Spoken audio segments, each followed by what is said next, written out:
Good morning and welcome. In last two classes, we are practicing our perfect tense. तो हमने सबसे पहले present perfect tense किया। ठीक है दोस्तों, परफेक्ट टेंस में प्रेजेंट परफेक्ट टेंस में जिसकी पहचान है आ है, ई है, ए है। ठीक है, उसमें सब्जेक्ट सब्जेक्ट के बाद हैज हैव हमने यूज किए। ठीक है, फिर उसके बाद हमने पास्ट परफेक्ट टेंस किया। पास्ट परफेक्ट टेंस की हिंदी में पहचान है आ था, ई थी, ए थे। मीन्स चुका था, चुकी थी, चुके थे। खा लिया था, पी लिया था, सो लिया था, रो लिया था। ठीक है ना? तो उसमें सारी की सारी चीजें जो पास्ट में हो चुकी थी, हमने उस पे स्ट्रेस दिया है, उसको समझने की कोशिश की है। इसी तरह प्रेजेंट में भी हमने जो उसी टाइम पे जस्ट फिनिश हुआ था, हम उसको यूज करते हैं ऐसी स्थिति में। आज हम फ्यूचर परफेक्ट टेंस को शुरू करेंगे। देखो दोस्तों, बिल्कुल सिंपल ही सी ही इन चीजों को लेना है, इंटरेस्ट पैदा करना है, प्रैक्टिस करनी है। और बहुत ही गंभीरता इसमें नहीं, गंभीरता के बजाय जो वर्ड मैं यूज करता आ रहा हूं वो है टोटल। बी टोटल, चीजों को समझो, एक अंडरस्टैंडिंग पैदा करनी है। ठीक है, तो उस अंडरस्टैंडिंग में पैदा करने के लिए आपको इंटरेस्ट पैदा करना है। किसी भी चीज में जब इंटरेस्ट होगा ना, तो अपने आप चीजें सारी चीजें हो जाती हैं। जैसे फिल्में हम देखते हैं, फिल्मों के सीन हमें याद रह जाते हैं, हमें ड्रेस सेंस याद रह जाती है, हमें गाने याद रह जाते हैं। तो basic thing is that we must have interest in study, in reading, to excel ourself. अपने आप को ही ऊंचा उठाना है, बात खत्म। और कंपटीशन नहीं, सेल्फ से कॉन्फिडेंस होना चाहिए। और सेल्फ कंपटीशन ही होना चाहिए, अपने आप से ही कंपटीशन आपने करना है। तो future perfect tense, future perfect tense में एक ऐसा एक्शन होता है, ऐसा एक्शन होता है जिसमें टिल या बाय, इन दोनों में से एक वर्ड होगा, और इस वर्ड के साथ आपको फ्यूचर को बताने वाले वर्ड्स होंगे। Means you will find an action in which till और बाय, टिल और बाय दोनों नहीं, दोनों में से एक। इसकी हिंदी में सेंस होती है तक। और फ्यूचर को बताने वाले शब्द होने चाहिए। फ्यूचर को बताने वाले शब्द कौन से हैं? जैसे next Sunday, next Monday, next month, next year, next week. और इसके अलावा जो हमारे पास वर्ड्स होते हैं वो वर्ड्स है tomorrow. Means we must have the two words which tell us about the future, which are the next and tomorrow. And likewise there must be one word from till or by। Means कल 12 बजे तक वो दिल्ली पहुंच चुका होगा, इस तरह के सेंस में। Fill in the blank style में जो हम एंट्रेंस टेस्ट वगैरह में देते हैं, अगर आपको किसी सेंटेंस में टिल और बाई में से एक वर्ड दिखाई दे और फ्यूचर को बताने वाला कोई वर्ड दे रखा हो, तो आपने ये सोच लेना कि ये फ्यूचर परफेक्ट टेंस है। I think it is clear to you. अब दूसरी भी इसकी पहचान है इंग्लिश में। First let me tell you in English that when और बिफोर, व्हेन और बिफोर दे रखे हैं। व्हेन और बिफोर के बाद सिंपल प्रेजेंट दे रखा है, यानी कि सब्जेक्ट दे रखा है और सब्जेक्ट के बाद वर्ब की फर्स्ट फॉर्म दे रखी है। ठीक है, तो व्हेन और बिफोर प्लस सिंपल प्रेजेंट। हसीबा खेलीबा, हंसते खेलते, गंभीरता से नहीं। ठीक है, बिल्कुल रिलैक्स होके, ग्राउंडिंग करके इन चीजों को सीखो। तो मैं हिंदी में एक बार एक्सप्लेन कर दूं कि ऐसा एक्शन जिसमें टिल और बाय दे रखा हो और उसके बाद फ्यूचर को बताने वाले शब्द दे रखे हो, व्हेन दे रखा हो या बिफोर दे रखा हो और उसके साथ सिंपल प्रेजेंट दे रखा हो। तो in the fill in the back styles if you find either of these two, it means it is the future perfect tense। Okay, अब हिंदी में जहां तक ट्रांसलेशन की बात है, जब हम इसको ट्रांसलेट करेंगे तो ट्रांसलेट करने के लिए आपको हिंदी के वर्ड्स के आखिर में मिलेगा आ होगा, ई होगी, ए होंगे। मीन्स खा लिया होगा, सो लिया होगा, रो लिया होगा, आ गई होगी, चली गई होगी। ठीक है, और इसके अलावा वही समय का भी मेंशन होना जरूरी है, कि समय भी उसमें होना चाहिए कि उसने कल दोपहर तक अपने कपड़े धो लिए होंगे, होंगे। फ्यूचर वाला उसका सिंबल हो गया। और उसके अलावा आपको आ होगा, ई होगी, हो गया। इसके अलावा आपको ये बात भी याद रखनी है कि जब हम इसका ट्रांसलेट करेंगे तो हमें इसका सेंटेंस स्ट्रक्चर क्या रखना चाहिए। आज मैं तीनों के तीनों टेंसों को आपको एक रिवीजन देने की कोशिश कर रहा हूं। जब हम फ्यूचर परफेक्ट टेंस को यूज करेंगे तो फ्यूचर परफेक्ट टेंस में सबसे पहले आएगा subject. Subject means doer, subject means about, जिसके बारे में कहा जा रहा है। उसके बाद सेल और विल, सेल और विल में से एक आएगा, तो सेल और विल, फिर उसके बाद हैव, और हैव के बाद वर्ब की थर्ड फॉर्म। ओके, और उसके बाद ऑब्जेक्ट। तो subject, shall, will, have plus verb की थर्ड फॉर्म प्लस ऑब्जेक्ट। आपको पता ही है कि शेल जो है वो आई वी के साथ लगता है, और वी जो है बाकी सब के साथ, यानी कि he, she, it, Sita, Mita, Nita, Gita, जोन सी भी, जोन सा भी हो, वो उसके अकॉर्डिंगली आता है। ठीक है, तो ये हमारे ट्रांसलेशन में चीजें होंगी।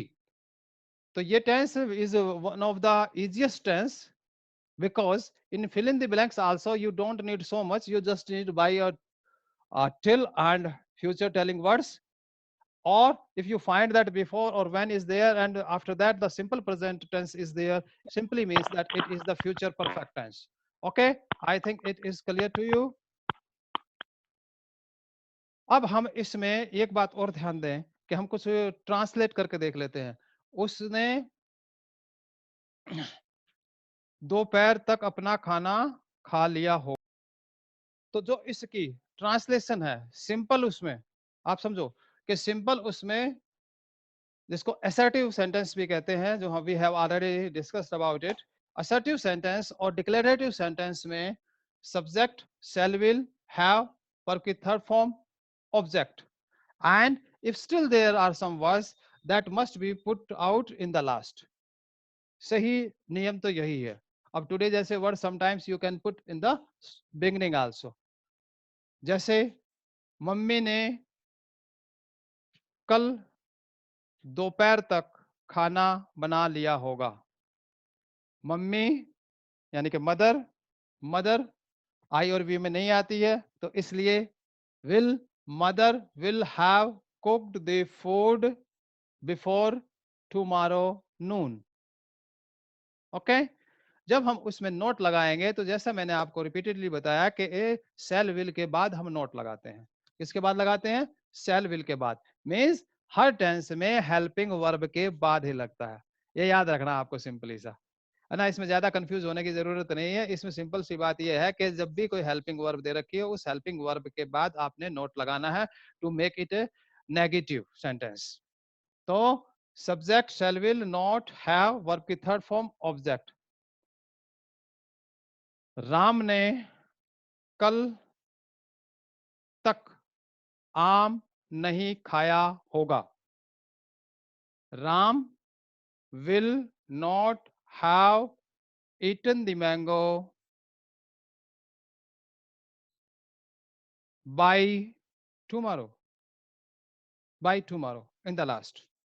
ओके, जब हम इसको इंटरोगेटिव बनाएंगे तो जैसे मैंने आपको बताया कि इंटरोगेटिव बनाने के लिए इसको आपने सब्जेक्ट और हेल्पिंग वर्ब को इंटरचेंज कर देना है। मीन्स वो उसकी जगह ले लेगा, वो उसकी जगह ले लेगा। Means the sentence will start with the shall और will, then subject, then have, then verb की थर्ड फॉर्म और ऑब्जेक्ट। सिंपल सा फार्मूला है, यानी कि जो हम लगातार टेंसेस में करते आ रहे हैं, ये उसी तरह से इसमें करना है। मद will mother have cooked the food by 6 o'clock। Time की सेंस में भी आ सकता है, समझे। तो बड़े आराम से आपने लेना है। और इसी तरह से जब हम उसको इंटरोगेटिव प्लस नेगेटिव मिलेंगे, इंटरोगेटिव प्लस नेगेटिव मिलेंगे, मीन्स क्या और नहीं दोनों आएंगे, तो क्या और नहीं में सेल विल से स्टार्ट हो जाएगा, उसके बाद सब्जेक्ट आएगा, उसके बाद नोट आएगा, और उसके बाद हैव आएगा। क्या आएगा? हैव आएगा यहां पर,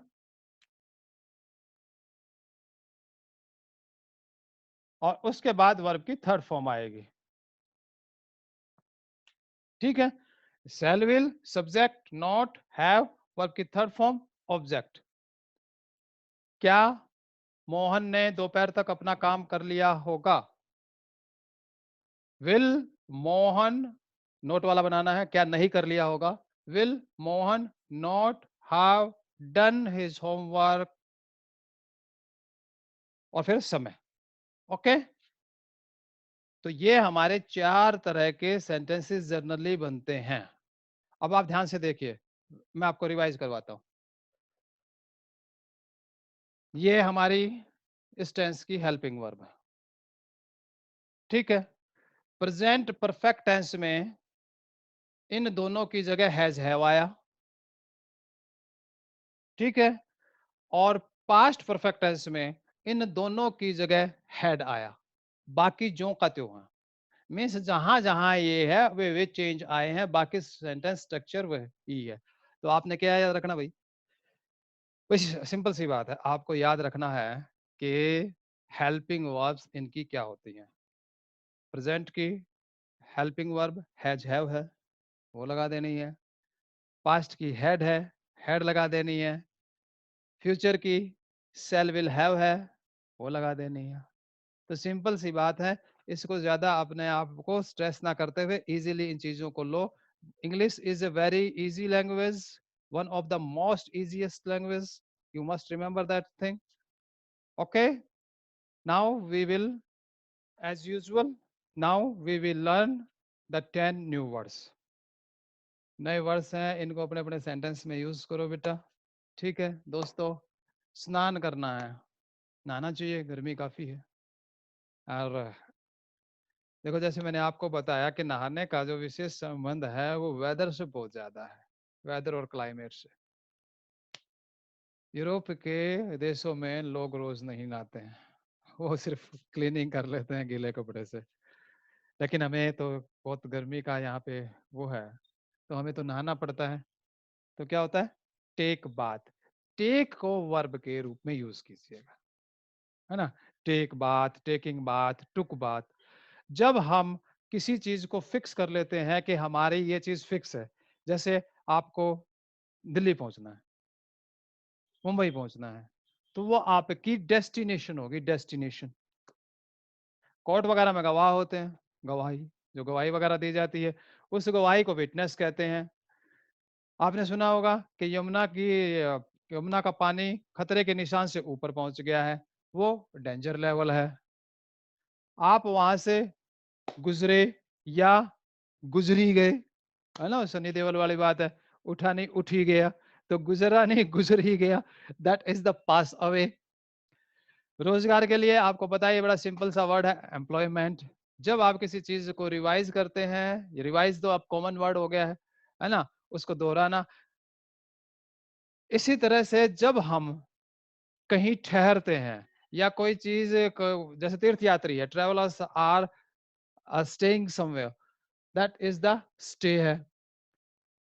फिर है सुधार करना। जैसे इसमें थोड़ा ध्यान रखने की बात यह है कि जैसे हम मोची के पास जाते हैं और अपने शूज ठीक करवाते हैं, जो जो शूज ठीक करवाने हैं वो बेसिकली सुधार किया गया है। सुधार का मतलब है उसमें मेंड किया गया है। मेंड का सही मीनिंग देखिए, याद रखना कि रिपेयर और मेंड में थोड़ा सा डिफरेंस है। रिपेयर का मतलब है कि जो चीज जैसी है वो उसी की वैसी जोड़ दी। मेंड में ये हो सकता है कि उसमें कोई एक्स्ट्रा चीज भी ऐड करके उसको सुधार कर दिया, ठीक है। अगर एज इट इज है तो रिपेयर है, और उसमें थोड़ी सी कोई मॉडिफिकेशंस की गई है तो उसको मेंड कहते हैं।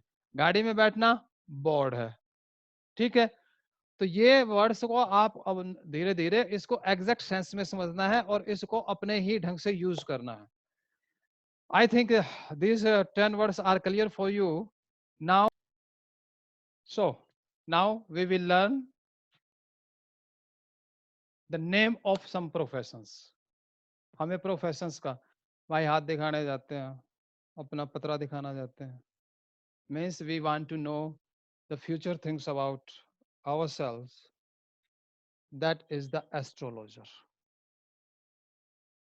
जो कमीशन एजेंट्स होते हैं, जो कमीशन पे काम करते हैं, वो अनाज मंडी में भी हो सकते हैं, और आपको तो पता ही है दलाल वर्ड तो ब्रोकर होता है।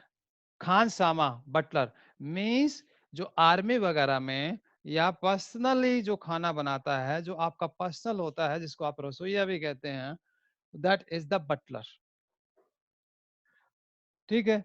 शूज आप रिपेयर करवाते ही रहते हैं, जो शूज रिपेयर करवाते हैं उसको कहते हैं कॉम, ठीक है, कॉबलर। रंगरेज रंगरेज का अर्थ होता है जो आपको रंग दे, ठीक है ना।